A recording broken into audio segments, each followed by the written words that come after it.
All right, so Dr. Clawson, you've been working on threat versus safety theory for several years now and have been continuing to grow and adapt and implement it. Can you give me some examples or maybe an example of how this has worked with a patient or somebody and what happened? Yeah, I think the most satisfying ones are when you simply explain the theory to patients and they start to feel better.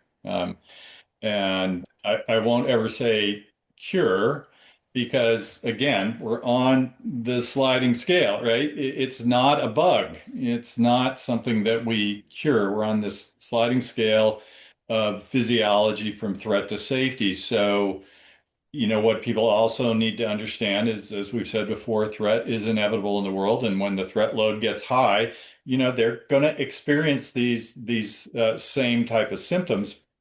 But having awareness, speaking of the human cortex, having awareness that the symptoms are a signal something's wrong, your threat load is getting high, and figuring out those threats, is a quick way for people to learn to recalibrate. So that simple educational piece, I've had people, come back and see me in 2 weeks, and they walk through the door and go, how are your symptoms? And they say, they're gone.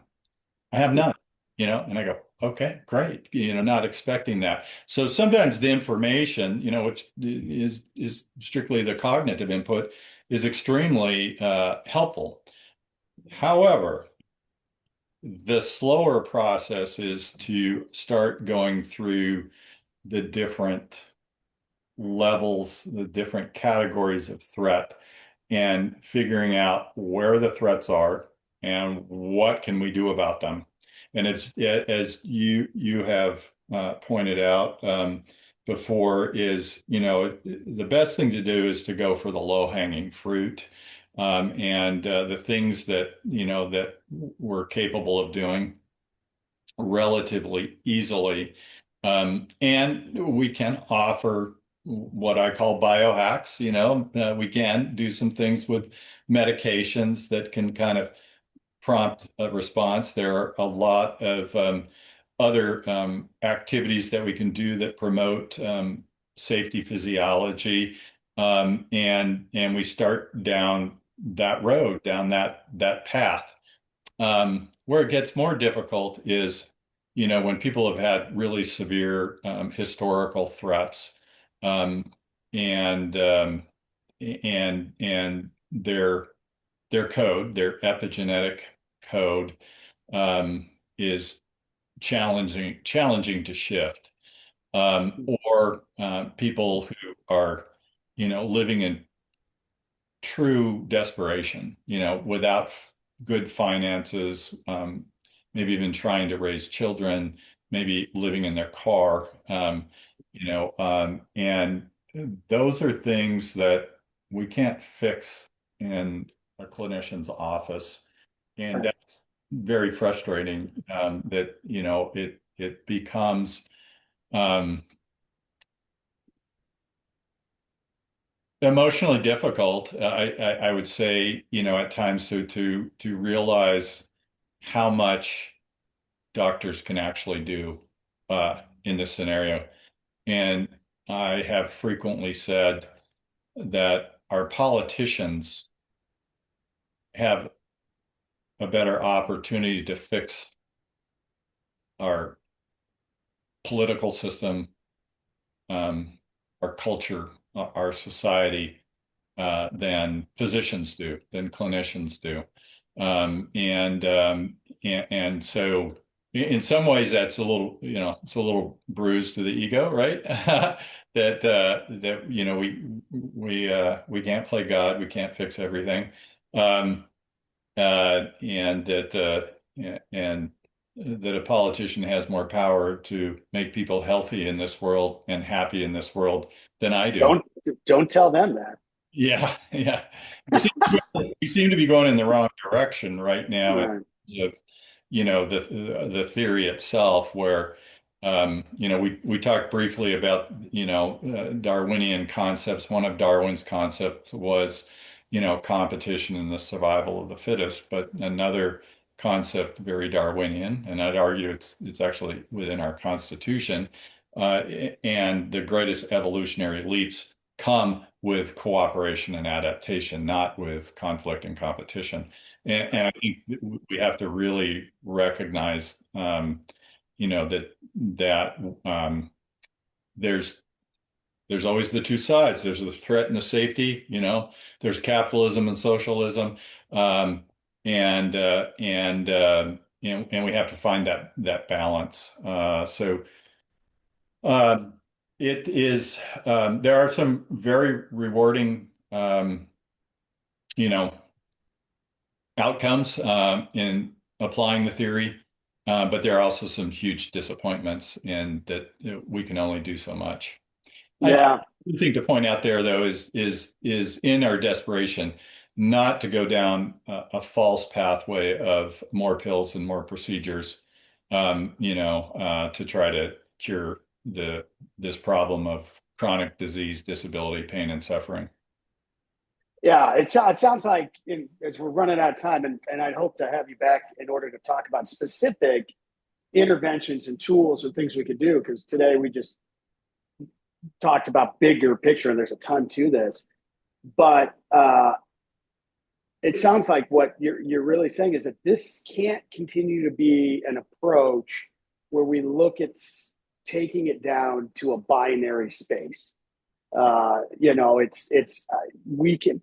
For me, I look at it as mental health. If I spend an hour with a client and I help alleviate the psychological tiger that's chasing them, and yet they walk in the front door and get mauled by a grizzly bear, we haven't really accomplished anything. That we have to be able to take care of the grizzly bear and the tiger and the whatever's in the woods as well. Is that accurate? We got to have a holistic safety approach, and it means everywhere in our world. Yeah, this is a global health issue, and it really demands all hands on deck, to address it. We do not have a healthcare system in the United States. We have a sickness care system, an illness care system that we apply pills and procedures to people, largely for profit. Um, and uh, this involves global health initiatives, public health initiatives. Um, it literally Sounds like just even social justice initiative. social justice, control over things like social media and AI exposure. It requires, it's a big lift, but if we use the lens, right, if we use the lens of threat versus safety, it will guide us in what we're doing, versus, creating more sort of competition and conflict in the world, trying to defeat each other constantly. It's not an avenue towards health. And I do want to point out, because people are going to take a look at this and say, another sort of socialist agenda kind of thing, right? And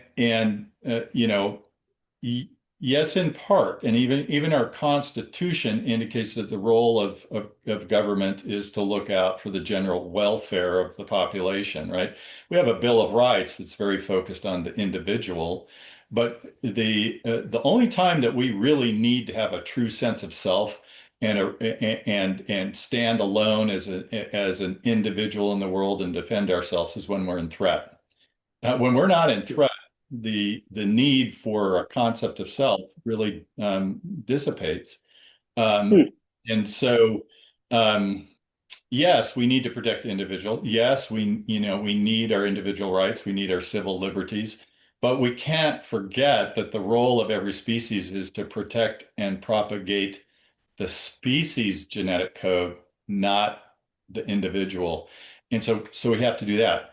Um, and so there is a time for competition. There is a time to address conflict and threat. And for the tools that go with that. but there's also a time, to take care of the whole and to cooperate and adapt in, protecting our species that way. And so what we've fallen to, you mentioned binary, is this binary world, even a political, this is right, this is wrong. Socialism is right, capitalism sucks, capitalism's right, socialism sucks. That's falling into the wrong paradigm.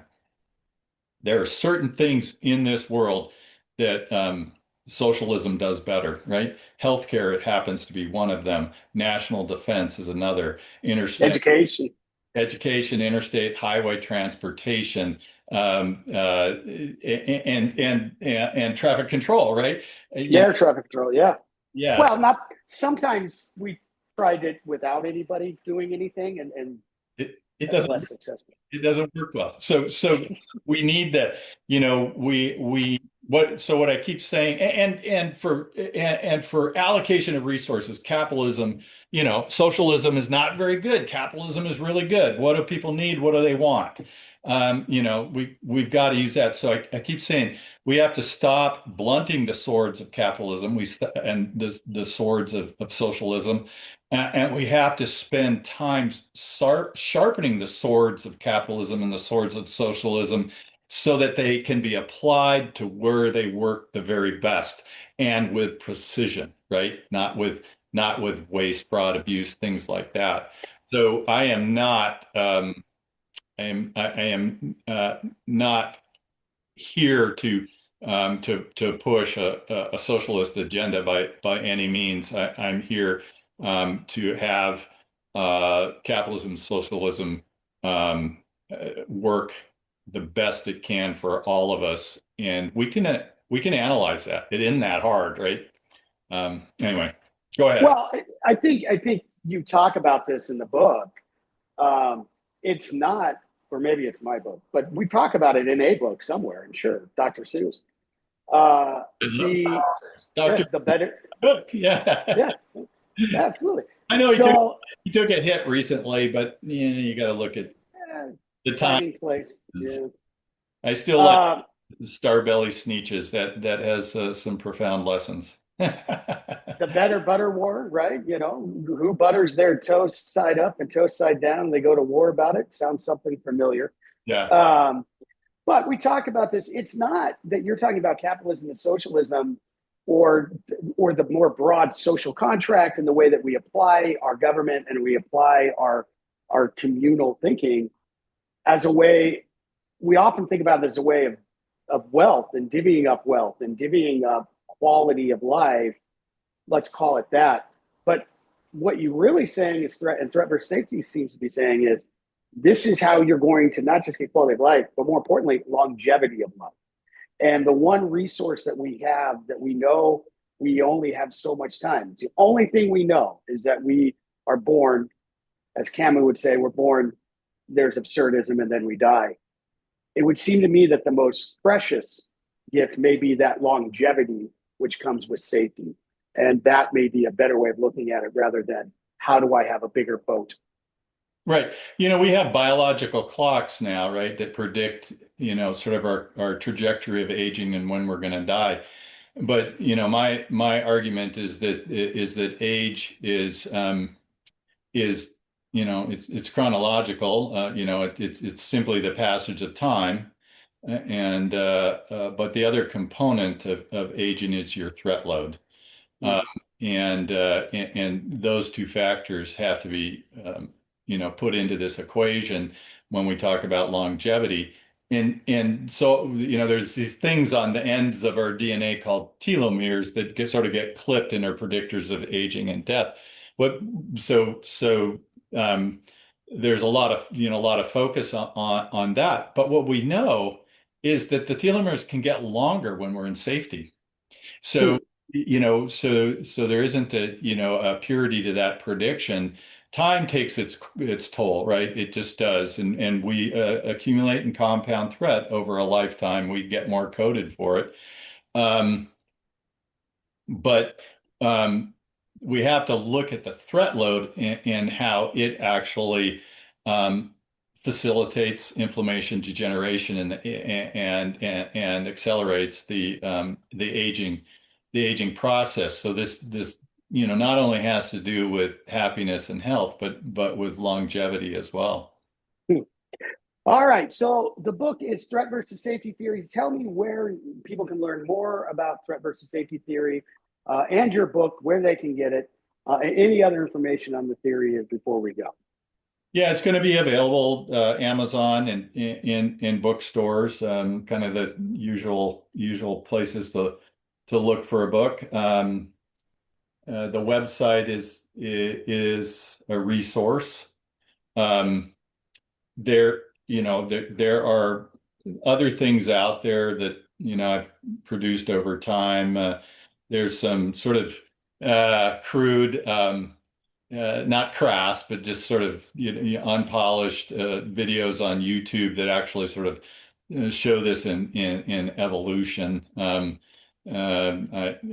used to be a football coach, so I have an affinity for whiteboards, and so I work these things on the whiteboard. And so YouTube has some stuff like that shows the process and evolution. I can't say that everything in there I would still agree with today, but I've not taken them down. And there's some blogs on Psychology Today that that give some insight to this, and perhaps a little less weedy than some of the sections in the book. And then I'd like to continue doing things like this, and the website will kind of help with that, posting things or notifying when things will be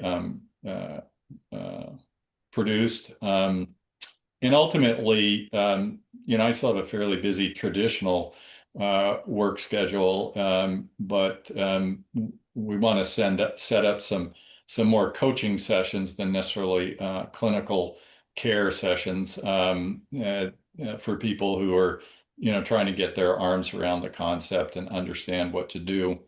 But I will say, what we've covered today is kind of an introduction to the paradigm. And, the really key thing that needs to be evolved is the algorithm, the treatment strategies. And although we've done a good job of initiating that, and, in another session, we can discuss the treatment strategies in more specific detail. I would say that the algorithm is far from complete, and it needs all hands on deck to figure out how to implement strategies to lessen threat in the world, dissipate our threat load individually, societally, globally, and move us, towards safety. And all are welcome to help participate in that process of developing and implementing an efficient game plan. Wonderful. All right. Well, the book is Threat versus Safety in Disease, Disability, Pain, and Suffering. Our guest today is Dr. David Clawson. The website is threatversussafety.com. Here's the book. It's going to be available here at the end of the month, or at the beginning of August, it sounds like, in Amazon and bookstores. I want to thank you, Dr. Clawson, for being with us. And of course, I want to thank you, the listener and watcher of this. Thank you so much for being with us. We hope to see you next time we are here. Have a good day.